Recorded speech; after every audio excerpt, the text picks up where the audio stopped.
Penge kyakoze bba wa Chosen Becky Ssekaggya kibadde kikambwe avuddeyo n'alabula Chosen Becky n'alyoka amugamba nti Ssekaggya muyaaye mbu Ssekaggya muyaaye okitegeera nno okkiriza tubeere nga tukuwa akatambi kano. Chosen Becky nze naawe okimanyi bulungi nnyo na public ekiraba nti gwokako omusajja okubeera nga abaako gwakakasa tulina gwokakasa Chosen Becky n'enyindo ekulinga kufulu oyo yekka yasobola okubeera nga akwagala teri mulala nawe nenge gyokakasa abantu nti wafuna omusajja akulimba oyo ngayita kwagala nakulabye ng'omugwe omunywegera nenywegera gye wamunywegedde nga labira ddala gayi tayagala gayi nga tayagala gayi olabira ddala gayi omubbi ayinza n'okubba akalira k'omwana ono gayi ayinza n'okusoberera omuntu ng'apama n'ateekayo ekitiiyo nabba amaziigo ono gayi mubbi omulabira ddala mu feesi kyali mu feri ne bambi Chosen Becky n'omunyindo gwakakasa akuba kiisi ez'ekidongo agezaako okukakasa tebikwatagana gayi alaba gayi yenyinyala gayi aswala the guy was totally embarrassed naye era tolina kubeera embarrassed kuba buli kalimu konna olina emisanvu gy'osangamu so oli simaati ebino bigumira Chosen Becky agenda kukomba ne mu matu naye ng'ojja sitooteeza ekino oteeze nno kaapaka e Masaka Chosen Becky kalundiramu embizi kweyagala okubba muyiga okukola ebintu by'okukakasa naye nga bino byonna Chosen Becky abikola just kulaga just social media nti nafuna omusajja nabaagala okukakasaawo akakasa nti nina omusajja biki naye olabya ddala tajaayo omusajja akakabukasi kapo teggumidde gayi atunula ono nno Becky singira mu past participle oli akisinga mu past test ono akisinga mu past participle ono akisinga mu past test ono aba yakavaayo bona kwega bayisinganya balinga bidduka bali ono dani bypass n'emimwa bashalinga mwe jiri mukatuubagano guno enebe eyitawo ng'eneyite balina kubajjukiza bali bekisinga mu slow motion n'olaba embwa. Chicken munnange wuuno ye avuddeyo n'awanda omuliro avuddeyo n'alyoka agamba nti ye ku ssente asobola n'okuba nti no atta omuntu weegenderezanga nnyo ebigambo omuntu byayogerera mu busungu okumanya nga ndi muzibu wekituuka ku ssente nsobola n'okukwata ensingo n'engikwata n'engiyuzaamu bibiri bw'obanga wooli waliwo ssente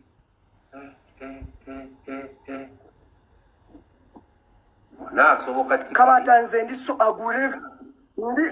ndi mukambwe nnyo wekituuka ku ssente I can even wake up one time nga bando ya ssente eri wakati nga weetooloddwa timba n'enzijjawo ofanga ku muntu gwe baasala akagalo kano nga ngenze mu Illuminati. Look at my finger. Gocha yogera nti Chicken ayagala nnyo ssente laba akagalo nina obulemu obuli permanent because of money.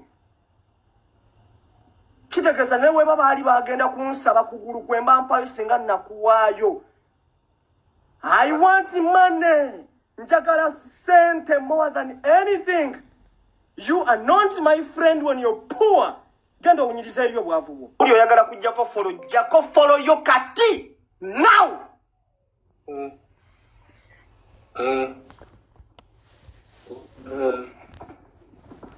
Wesiga ki sebo? Now.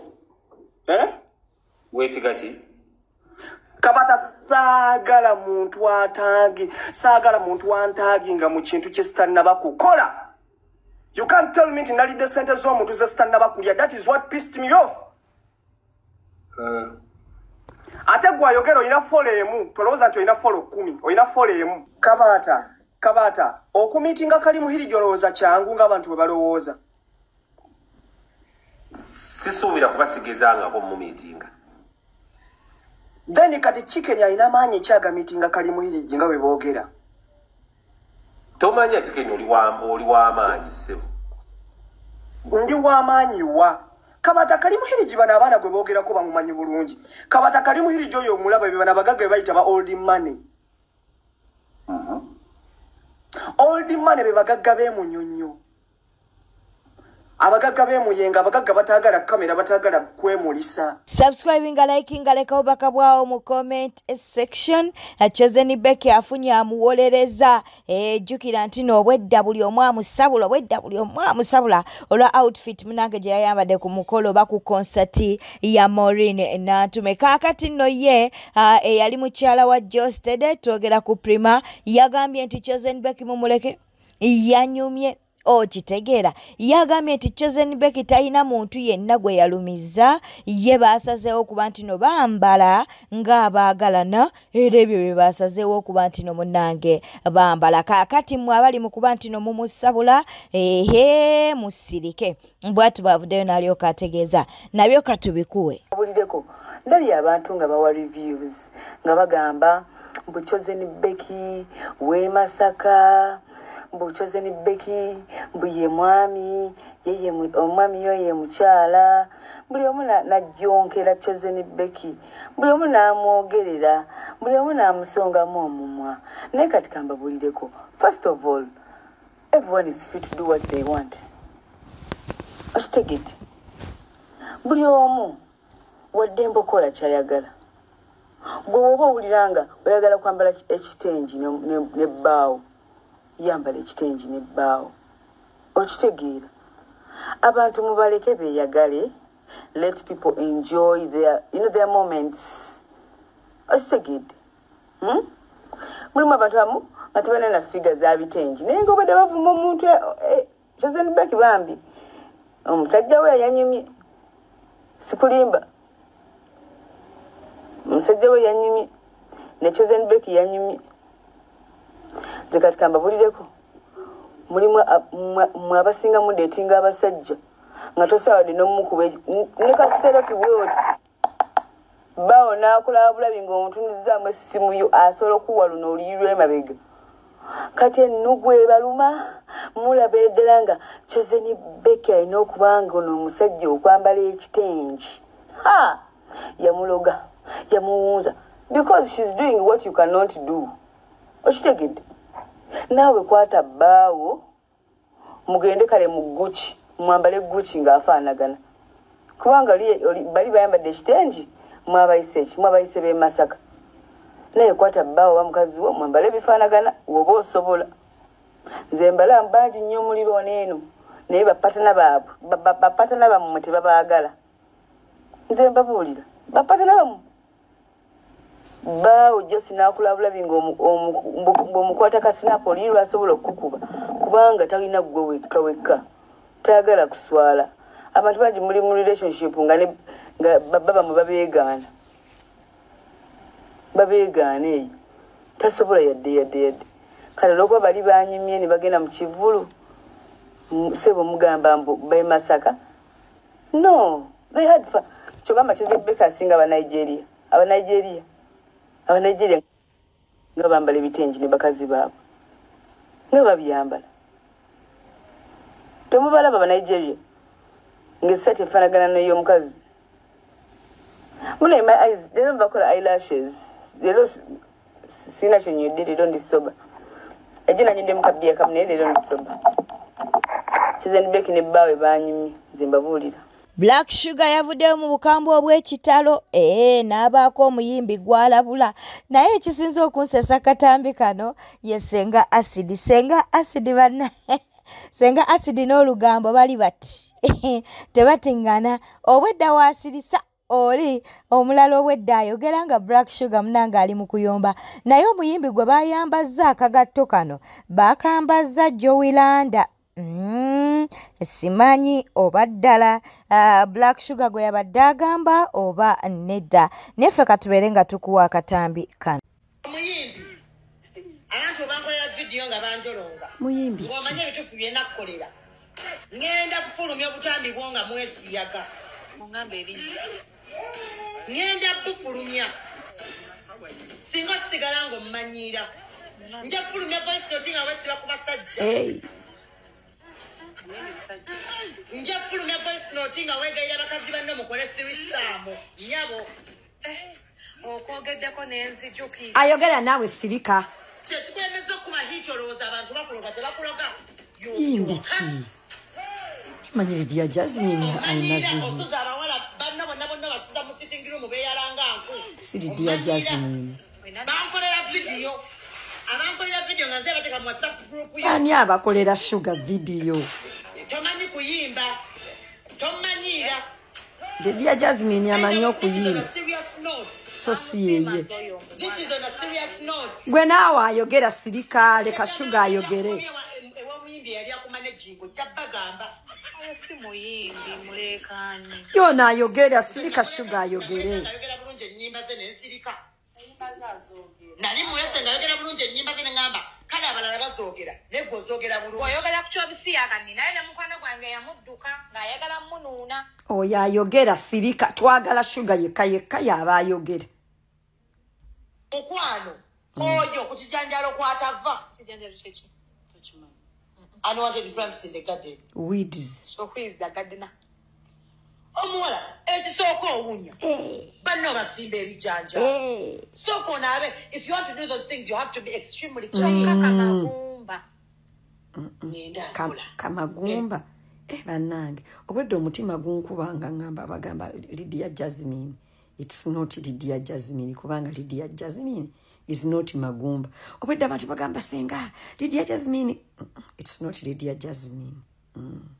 ati wanti nzomanyi nzija nemba woninga ate nja mmala okukola eyo story mmala beta nzije nkusimule kube ye Sugar oyagala otiisa okusimula abantu balumu bajja Sugar lumu ojja kusanga omuntu nga naye kabezo nga ggwe akuchape pame ompita pame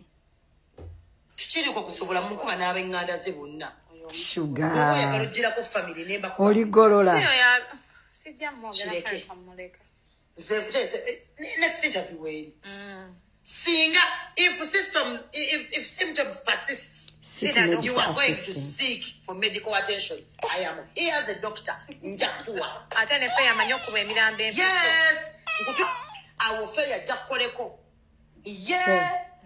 Rama Mukambwe avuddeyo munnange n'atabukira chicken. Abantu abasinga bali mu kuba nti no munnange abasabula chicken okitegeera no mukwano. Katulinde gye binaggwera. Ekibuuzo kiri nti are you ready ku bizibu ebigenda okujja abantu ku kino ky'obakoze? Kuba kino kisukka n'okuvuma. Obeera otya ku sayidi ey'omuntu noyambala ne jampa kale wandibadde ogamba kaninde saidi yoli naye omugagga n'atavaayo kwogera ate goyogerera omugagga talina mumwa gwe novaayo olaba weweesaddaaka olaba weweesaddaaka mu bintu by'ekisiru omusajja gwe balumiriza asirise tasobola kuvaayo kwogera kugamba nti ensonga yali bweti ne bweti asirise kitegeeza naye atidde ekijja mu maaso naye gwe n'otatya n'ogamba nze mumanyi teyabiina mwana wa muganda wa Laamu era mbimanyi nakula nabo naye nga wallahi toyina ky'omanyi wadde nga ne bakuteeka mu maaso ga kkooti okuggyako okubanga oyina peegi ennene n'olizoningirako nga n'omulamuzi toyinawo mukakasa nti by'oyogera mazima okuggyako gwe by'oyiyizza mu mutwe gwo nannyini musango agwebalamye asirise laba gwe woovaayo ogwe mu bintu by'otamanyi olw'okuba muganda w'omugagga ayina ka information kakuwadde nawe nojja okakase batikitooka bino ebigambo mbibagamba tuli bagezi ku peegi zaffe naye ate tetugenda beera bagezi mu bulamu bw'abantu osobola obba omugezi mu nnambaazi zo z'olina ate tolowoozanga nti abantu b'oweereza oba basinga okutegeera abantu bategeera okutusinga ekitwawula ffe kuba na nnambaazi naye ennambaazi tezitegeeza nti byoyogera biba bituufu agira mabega wa mukyotala sissaayo kyange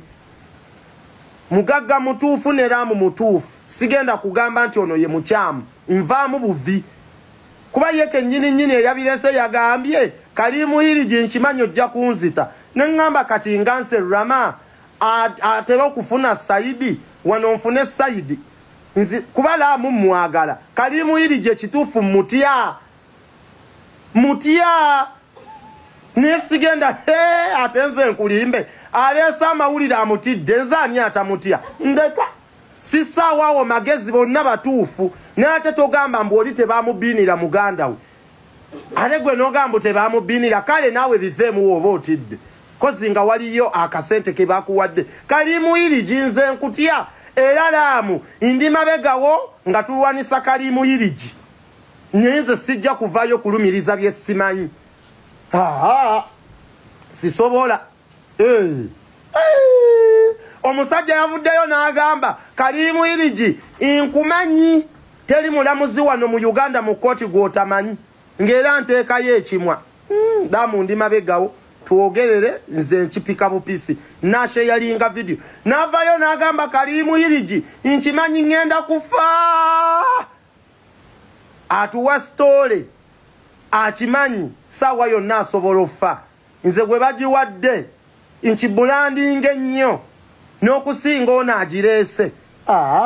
wamma Kalimu Irigi sikulinaako buzibu laamu ndi mabegawo nze sirina buzibu sirina saalidde muyinza okugamba nalidde naye kwebeereramu obali bakyotala n'abakyotala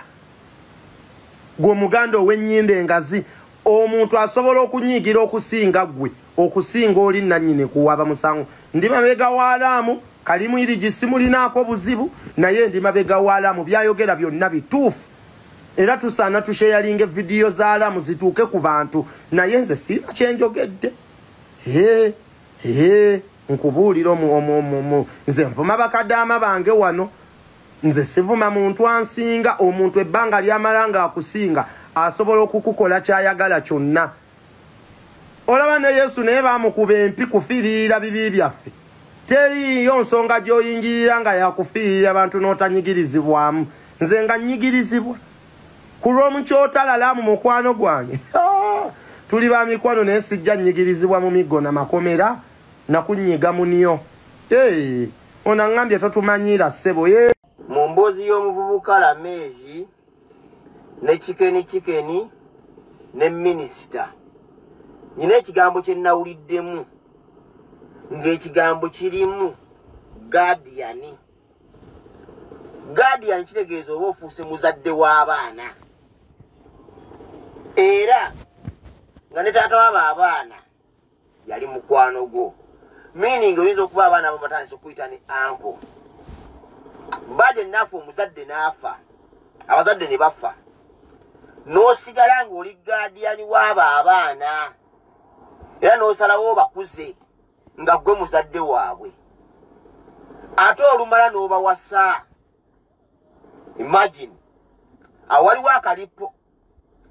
guardian parent oba akuzizza abaana nga muzadde waabwe mu abusese y'abazadde baabwe nga baafa n'omala n'owasa abaana b'okuzizza kikyamu nno nakyo ekyo kwokera ku makya n'owadoputinga omwana oba ofuuse muzadde we kati ate omuzadde owasa otya omwana kino ekibuzo ndi mukibuuza Chikeni kuba Chikeni yagambye nti kale omusajja yamala n'awasa omwana naye nga yabakuzizza nga abalabirira nga taata oba anko kubera bano abaana bwe baali bakula bamuyitanga anko oba daddy kuba yali guardian parent waabwe ate n'amala n'abawasa ekyo nakyo kikyamu so Mr. Chikeni ne minisita ey'ensonga mugiteeko nnyo essiira mwatugambye oli yali guardian parent ate guardian parent amaliriza atya nga wasizza abaana bakuzizza Honorable Zaake kyakoze munnange Joyce Baagala akibadde kikambwe babadde ku ralemu mu wakati mu kuba nti naate banoonya obululu n'abeera nga munnange ate avaayo najjonkera Joyce Baagala ekintu kimu waliwo wano omuntu gwe twaleeta ne tuyimirira naye wano katuuti kano nga bamuyita omukazi oyo amanya mugamanyi bulungi nnyo sikyayagala kugayisa mukama kakayinza n'okuwunya kati mbabuli omukyalo oyo yatuukayo mu palamenti olwatuukayo nze nekola embaga netumuga naye gwe kola ki n'agaana nawe yatuuka mu palamenti eyo kino kibagambira wano n'agenda n'empuuga mumutegedde ekyo mpuuga yatulyamu oluki kati bwe yatulyamu olukwe ate empuuga n'amuzimbira amakaawo mu kiseera tasusa tokola ki tavaayo kati mu mbeera eyo pulezidenti kwe tuleetera Nabbosa ono Mukisa Pretoria ate yakomaawo abo bwe bagenda mwoli alidde bitaano ne babongera ssente ne babawa ssente era ne bazikwata ne Mugisa mpitirivu we bajja muno muzikwate muzirye naye akaluka amuleera akaluka Nabbosa era mu mbeera y'emu waliwo n'abambe bawadde kaadi laffe. Twasooka ne tuwuliriza sayidi ya mwami Matovu abana aba dinner time okitegeera kaakati nno munnange Mirembe ate kati yaleese emboozi ya mukyala Matovu. Mukyala Matovu munnange alina byannyonnyola story eno ekwasa ennaku akkiriza tubeere ng'ate munnange tukuweerawo akatambike abeere nti n'emboozi eno aginyumya bambi ya nnaku abantu bano bali mu nnaku bayita mu kusoomoozebwa okw'amaanyi. Nengamba kati kitegeeza nkomyewo kuno till then naddamu kufuna masira nkozesa paadi kwepaadinga ekyo lwaki ekintu fosi giteekawo ng'ekiti nga very it comes in a very very abusive manner ng'omusajja kale kangezeeza ku mwami Matovu myaka gy'alina 3 naye kaka ku mwana ow'emyaka 2 the pain omwana ow'emyaka 2 gy'afiiringa ne by'ayitamu it is the same way bwe feeling naye kyali kinkutteko naye ng'alaba several times obulumi bwansukkako ng'abye nkooye nga bwe tutudde wano twali ku buliri one day mugamba Ivan amuyita Ivan eno embeera ngikooya nkwegayiridde byonna tubiiseemu ebisinga obubi naye tukitera ne mugamba onoowulira bulungi nga bantadde mu keesi sikyasa kubanga emirundi gye nsumuludde gaasi twali gaasi twamuvaako tetukyamufumbisa nemukuuma twetujje ng'omusumulula kola ki tufe like I'm tired of life oyagala ajje akwate omuliro mwena mufe. If you realize my videos okenda okulaba paati ya gaasi nga sikyagikozesa era waliwo yambuza mu comment section amasannyalaze okibala otya all the time electricity unangamba that is not the solution olaba nakola obwenzi nutonkyawo bwetyo netambudde obadde mulabi mulungi wabale kwekumira ku Newspark channel kankusaba obeere ng'osubscribinga olikinga n'okuleka obubaka bwawo mu comment section beera bulungi weeraba.